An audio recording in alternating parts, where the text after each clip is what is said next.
इतनी विवाह करेगा ये। और इनका तो मैं क्या नाम रखूं, ये काले हैं ना, इसलिए मैं इनका नाम कृष्ण जरूर रखूंगा, लेकिन इनका नाम तो इनके कर्मों से पड़ेगा। जो जो ये लीलाएं करेंगे वैसे वैसे इनका नाम पड़ता जाएगा। और इनका नाम दे दिया, बोलिए कृष्ण चंद्र भगवान की।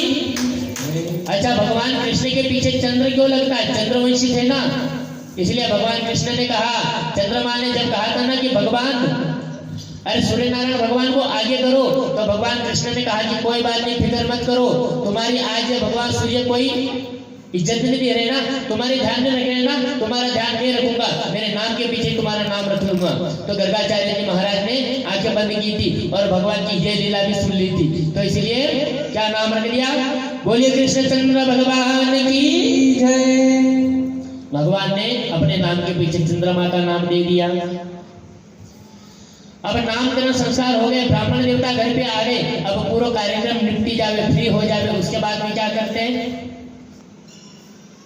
हाथ फूकाने, ब्राह्मण भूखा, भूख लगे, क्या करना चाहिए? भोग नैवेद्य। अब ब्राह्मण देवता हर किसी के घर का भोजन नहीं करते हैं। क्यों नहीं करते? कि बहुत सारी माता बहनें चूल्हे चौकी का ध्यान नहीं रखती है, इसलिए नहीं करते। गर्गाचार्य जी महाराज ने कहा कि मुझे तो सूखा दे दो, मैं बना लूंगा।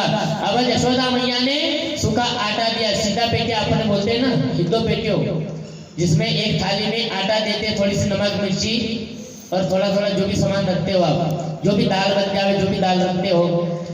अब गर्गाचार्य जी महाराज को भी सीधा एक तैयार करके दे दिया मैया यशोदा ने और कह दिया, बाबा जी, अरे हो बाबा जी, ले भोजन बनाओ और जिमो। गर्गाचार्य जी महाराज कहते हैं भोजन ऐसे थोड़ी बनेगा, दाल बाटी बनेगी, वो भी घी चाहिए। अच्छा, बाटी भी दो प्रकार की होती है, ब्राह्मणों को है ना लड्डू बाटी ज्यादा पसंद होते हैं, लेकिन किस तरीके से? लड्डू दो प्रकार के होते हैं, एक तो रोवणिया लड्डू और एक हंसनिया लड्डू। एक लड्डू वो होते हैं जो हाथ में लिए टूट के बिखर जाते हैं, और एक लड्डू वो है जो उठाते तो नीचे धार पड़ती है, लार पड़ती है, गाय की घी की। रोवणिया लड्डू जिसको बोलते हैं, और हंसनिया लड्डू जो कि हाथ में लिए बिखर जाते हैं पट करके, उसको हंसनिया लड्डू बोलते हैं, हंसते हुए लड्डू। गर्गाचार्य जी महाराज ने कहा कि घी भी लेकर आओ। अरे बाटी बनाऊंगा तो कंडा भी छावेगा नहीं, तो छाना भी लेने आओ। मैया यशोदा ने सारी व्यवस्था दी। अब गर्गाचार्य जी महाराज ने बड़ी मेहनत से भोजन बनाया। अब भोजन बनाए तो भगवान को भोग लगाना पड़ेगा। अब भगवान के मंदिर के पास में गए और भगवान को भोग परोसा, पर्दा किया और मंत्र बोले, नाभ्या आसी दंतर्क्षभूषण और देवहौ समवर्तता पदभ्यां भूमे दिशः सोद्रात् लोकान् गलभयन्। क्या बोले? हे नारायण, आइए भोजन पाइए। गरुड़ जी बजाया, हाथ जोड़ के आंखें बंद करके ध्यान कर रहे हैं। अब देख लिया कि भोजन हो गया, अब पर्दा हटाया तो देखा कि भगवान कृष्ण कन्हैया लाल बेटे बेटे आप भोजन पा रहे हैं। जो भगवान को भोग लगा रहे थे ना, उसी ताली में भगवान कृष्ण बैठ के भोग लगाने लगे। गर्गाचार्य जी महाराज ने देखा कि अरे ये तो झूठा हो गया। अरे भगवान ने भोग लगाया नहीं लगा, उससे पहले ही कान्हा ने झूठा कर लिया। आवाज दी, अरे ओ यशोदा, अरे ओ यशोदा, सुनती हो? यशोदा मैया आई, अरे बाबा जी क्या हो गया, क्यों चिल्ला रहे हो, क्या हो गया? अरे सब ठीक तो है ना? अरे देख तेरे लल्ला को क्या किया, इतना बड़ी मुश्किल से मैंने भोजन बनाया और सारा भोजन झूठा कर दिया। यशोदा मैया ने कहा कि बाबा जी मैं बना दूं। बाबा जी ने कहा कि नहीं, हम बनाएंगे, दूसरा लेकर आओ सामान सब। अब सारी व्यवस्था फिर से जोड़ी, फिर भोजन तैयार किया और फिर भोग लगाया और फिर बोले, भूख प्राणाय स्वाहा, अपानाय स्वाहा, प्यानाय स्वाहा, समानाय स्वाहा, उदानाय स्वाहा, उपानाय स्वाहा। भोग लगाया, ताली बजाई 3 बार, गरुड़ जी बजाए, पर्दा हटाया, फिर देखा तो फिर भगवान कृष्ण भोजन कर रहे हैं। अरे ओ यशोदा, अब तो गुस्सा आने लगा है, एक बार हो गया, डबल हो गया, दूसरी बार। अरे ओ यशोदा, सुनती हो? यशोदा मैया दौड़ी दौड़ी आई, अरे भगवान क्या हो गया? अरे देख तेरा लल्ला फिर से आ गया। अब यशोदा मैया ने कहा कि एक काम करो, मैं एक बार और देती हूँ और इस लल्ला को मेरे पास में रखूंगी, मेरी गोद में रखूंगी, अब नहीं आएगा ये, आप बनाओ भोजन और आराम से जीवो। अब फिर से सामग्री दी। अच्छा एक बात है, एक बार में अपने माता बहनों को चाहे दिन में 10 बार भोजन की बोल दो, बना लेगी, लेकिन पुरुष वर्ग ने बोलो आप। कभी कभी नंबर आता है ना जिस दिन माता बहनी की रोटी भोजन भी बनाना होता है उस दिन पुरुष वर्ग का नंबर आएगा, तो रोटी नहीं बनेगा, कहीं बनेगा? बाटी वाली बात नहीं बोल रहा मैं, कुछ और ही बोलना चाहता हूँ। रोटी भी बनेगी तो कितनी, इतनी बड़ी, पूरा तवा भी नहीं आवेगा, आधी नीचे लटकेगा ना, आधी बड़ी बड़ी रोटियां बनेगी। छोटी रोटी बनती है क्या? पुरुष वर्ग कभी कभी काम पड़ता है ना, तो आता तो सही से है नहीं, तो ऐसी बनेगी। अब गर्गाचार्य जी महाराज ने सोचा कि एक बार हो गया, दो बार हो गया, अबर की अगली बार कोई गड़बड़ हुई नहीं तब तो मैं भूखा ही जाऊंगा, सोच लिया मन में।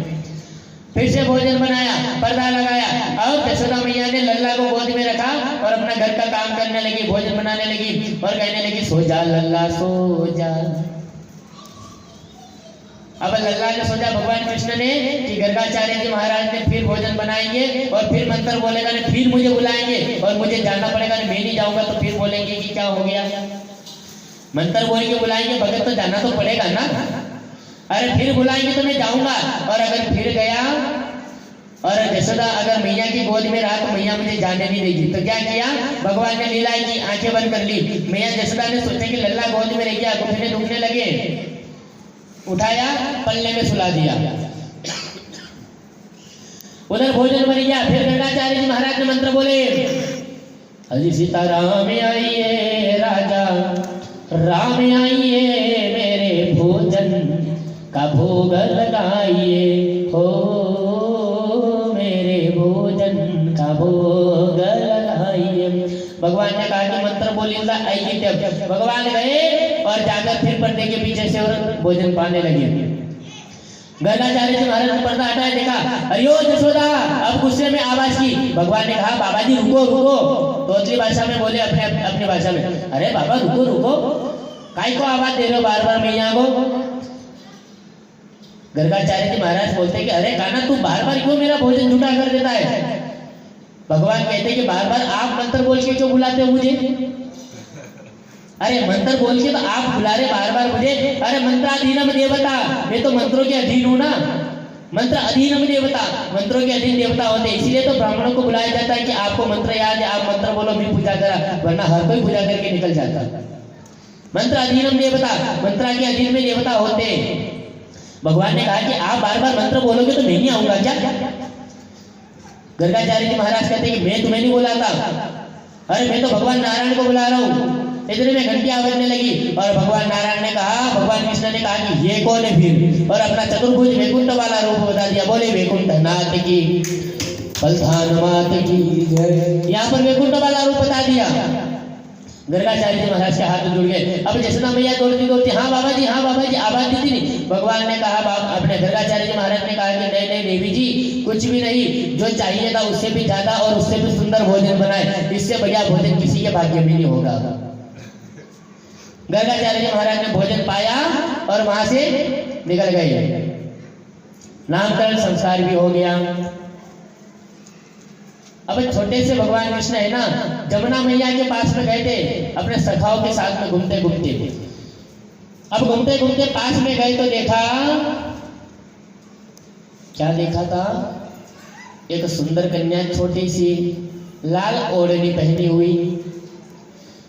भगवान कृष्ण ने देखा कि इतनी गोरी कन्या, मैं तो शादी इसी से करूंगा। और घर पे गए दौड़ते दौड़ते, और मैया जी घर का काम कर रही थी तो मैया की गोद में जाके बैठ गए और कहते मैया, अरे हो मैया। बोले हाँ कान्हा, अब मैया मेरा शादी करवाएगी का। मैया कहती अरे कान्हा अभी तो तू छोटा है रे, अभी से कैसे तेरा विवाह करा दूं। अरे मैया सुन ना, अरे मेरा विवाह करवा देना। मैया कहती कान्हा तो थोड़ा बड़ा हो जा। अब कान्हा भगवान गोद से उठकर कहते देख इतना बड़ा हो गया और कितना बड़ा होऊंगा, अब तो शादी करवा दे मेरी, इतना बड़ा हो गया मैं। मैया कहती है कि कान्हा लगता है कि तूने कोई कोई लड़की देख ली है। भगवान कहते हैं कि मैया बाबा को तो नहीं बताएगी ना। बोले हाँ नहीं बताऊंगी, बता मेरे को। बोले कि मैंने एक लड़की देखी है जिससे मैं शादी करना चाहती हूँ। तो मैया पूछती है अच्छा कौन है वो, जरा बताएगा। तो क्या कहते हैं भगवान कृष्ण, अरे धीरज की छोरी से। देखो भगवान ने लीला